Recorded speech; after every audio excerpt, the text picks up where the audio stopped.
Es este, mira.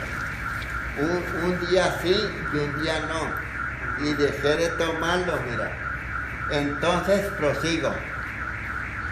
Yo tenía mucha tos en los tiempos pasados, pero como hago una salsa cruda yo con ajo y chile chilpitín y todo, toda la gargajera se me salió.